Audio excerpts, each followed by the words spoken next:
have to make a video I don't like making. I'm really upset. I'm still shaking. I'm kind of in a rage. I told you people about, I'm going to warn you about classic vehicles and vehicles that are worth money. And when a shop tells you, drop it off. Had a couple bad experiences, and this is just another one. And this is how I know it's an inside job, that this wasn't something.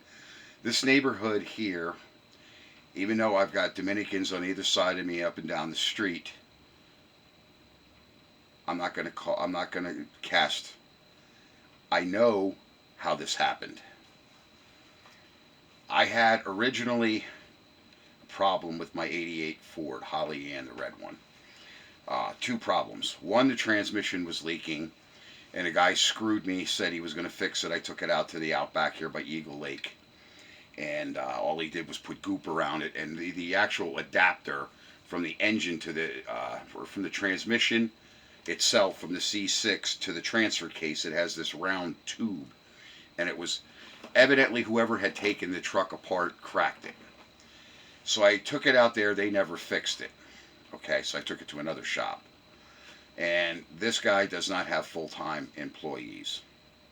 He's an older guy. Do I trust him? Yeah. But this is what happens when you take a truck somewhere and they say drop it off, and it stays there a couple days. You don't know who has the keys. And Chucky is here. I left my keys out on the workbench. It's windy. The reason why I'm making this video in here, and I don't want to be incoherent, it's just the fact that I'm just very upset. I've got to deal with a new insurance company. I've only been with them a year or two. I'm missing my briefcase, my chainsaw. I found this. I put my receipts when I go to the store and anything of value, whatever. I put that in here. I found this laying out. I found all the doors unlocked, even the cap. They got my chainsaw, my briefcase, and my toolbox, and a can of gas I just picked up yesterday or the day before at Walmart, or at Walmart, Tractor Supply. The cat's pet meds were in the briefcase, and some tax money to pay my house taxes, believe that or not, was all in there. I had a problem with the alarm system. It kept going off with the truck sitting. And what I didn't know is when I bought this alarm system, it was one of those online fucking deals. I must have had it. I bought it maybe when I got the truck. Most of my trucks have the factory alarm system. They all have alarms. But this had a particular way the ground had to be hooked up. And I didn't understand what the guy was telling me. But he was telling me it had to go to the direct frame ground, and then he was telling me that if I didn't have the right type of battery, so I ended up hooking up two batteries. There's one back in the bed, and then there's one, the regular battery up and under the hood. But he was telling me that the alarm, if the alarm system, if it senses a voltage drop, or there's high winds, or say there's severe storms, which anybody knows if you have thunder can set alarms off, especially the aftermarket ones, or another automobile with loud exhaust. As a matter of fact, that happened at the car show. My alarm went off when the guy come in next to me with another truck, and the compression of the exhaust against the body. I didn't even realize the alarm had set itself. Anyway, somebody unhooked the body ground, and that's how the alarm never went off, because there's no voltage. I don't know how. I'm just going to get a different alarm system. I mean, when you buy stuff sometimes for these trucks, the price is tempting, but you don't really know what you're buying. But no, somebody had keys. The alarm is wired into the door, into the dome light, where the dome light comes on. So when you open the door, it shuts it off. It closes the circuit. I don't think it was necessary for them to unbolt the body ground. But when I went to stick the key in the truck, and after I found the blue thing, I was like, maybe I left it unlocked last night. No, I specifically remember I went out last night because I had clams, and I threw the clamshells out in the driveway. That's good luck for the Pennsylvania Dutch and other cultures, that believe that or not. I checked the truck so I know it was locked. Then the two cats ran out last night. How they evaded all my security measures, I don't know. But all I know was Orange Cat was out last night, and the Black Cat, I haven't even seen her. I don't know. Whatever. I'm just upset how they got in there. But they got a chainsaw. They got the toolbox, my fucking briefcase, my money, the cat meds, the gas. Nothing's missing out of the cab, and the radio it's a generic piece of fucking. It's a Jensen. I had the box here. They didn't even touch the fucking radio. It was just basically stuff that was inside the truck. And that was all inside the cap of the truck. And that's because the key to the cap is where the gas cap keys are in the console. That was out of there.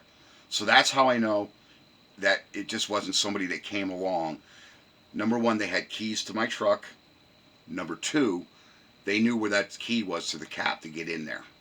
Because I had the two saws. I was running around trying to find Targ online all last week.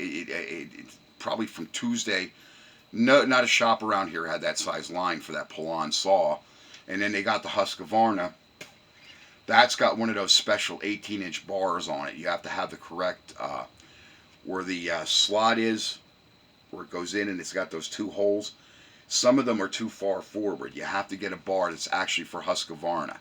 That's why you can get the bars that fit like Steel, Pull-On, and others, and Craftsman or whatever. There's like a bar. It fits almost every other saw. The Husqvarna, for some reason, when you have that chain adjustment to tension the chain up, those holes are in a little bit of a different, they're in a little bit more of a forward position because of where the pawl goes into it to adjust them. I hate explaining stuff, but the saw is gone, so I can't even show you the fucking saw. I'm distraught. To replace all that stuff and then have that happen. But I should have went and paid the taxes, but I was waiting for somebody that owed me money to pay me, and then I was going to take what was left out of that. I need to buy plywood for my roof. So, to make a long story short, when they tell you to drop your vehicle off, this is why you don't do it. And especially if it's a classic, the newer cars, a lot of them have those chip keys, and I guess this is why they went to chip keys. It makes sense now. But if you're somebody like me with a classic vehicle and it's just a regular key, you can go almost, if you have a buddy in the business, hell, you can buy key cutting kits. The little, like I bought these chainsaw sharpeners. They're just like this. They're not much different than one of these. They have a wheel like that. Hell, you could probably cut a key with one of those if you're crafty, but no, they have I saw it on I don't know if it was something like Temu. It was one of those Chinese sites, and it said car key cutting kit, and it had what looked like almost like that, and then you put it down in it, and it has a little worm drive, and it cuts the key. And I was like, oh, that's interesting. But then you have to have key blank. I mean, that's if you're in business, you're going to buy something like that. That's not for somebody like me that has a seasonal shop that only does this and that. But they do sell them on the internet. And that is basically how they got into my truck. And that I asked this gentleman where I took the truck about this mechanic, because he did a good job on fixing that transmission and my other issue. And he just kind of blew me off and really didn't answer me. So evidently something did happen. To press him and to get him to admit fault, all it's going to do is make bad blood between me and him. And as far as I'm concerned, he's been inspecting my vehicles, even ones that aren't so kosher. I have a few friends, they're running around broke with change and lint in their pockets too. So this just hurt me though. I mean, two saws and that pull-in, I don't know if I can replace that. That stuff is that's $2,000 worth of shit that disappeared out of my truck. Not to mention the cash. But I mean, that toolbox alone, just go try buying a metal toolbox. A metal box. They're all plastic. I have 3 of them here, plastic toolboxes. That toolbox, that's why I said I go to those flea markets, and if it has 5 or 10 or 15 or 20, even $40 on it for a metal toolbox, I have an old Craftsman down in the garage there, one of those big long ones. Um, I found that down in Whitehall. It was actually on a it was actually a yard sale, and it was sitting on two sawhorses with some other stuff.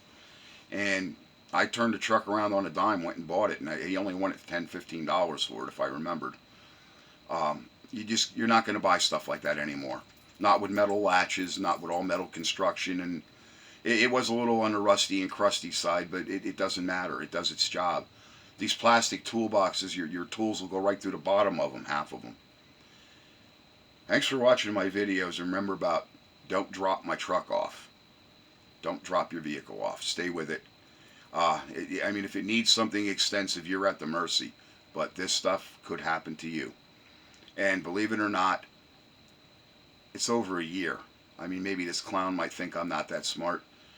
I could see if I had broken windows or a broken latch or the door was pried open. No. Somebody knew the intricacies of that truck to get into that vehicle. That wasn't. I mean, that's why you can't even really call the police. So, what are they going to do? They're going to come. Are they going to take fingerprints? Hell, people's houses get broken into. The cop says, yeah, well, call your insurance company. So that's where I'm at. I don't know what to say, but there probably was a reason why those cats wanted out last night. They knew there was something out there. Yeah, and he's looking a little on the whip side, so I think he had an encounter with whoever was out there. My thoughts are don't drop your vehicle off. If you could stay with it, if you're getting a battery, if you're getting tires, and the worst places for that type of stuff is like Walmart. And that was one of the reasons why Walmart got rid of the key cutting machine, not to mention that half the people were too stupid to work it. But that was one of the things that was happening when you were taking your cars out to Walmart. And just so you know, for the factual note of this video, the guy that I'm talking about, that I'm accusing of being the culprit, he was working out at Walmart. I think he had a dope habit. Thanks, guys.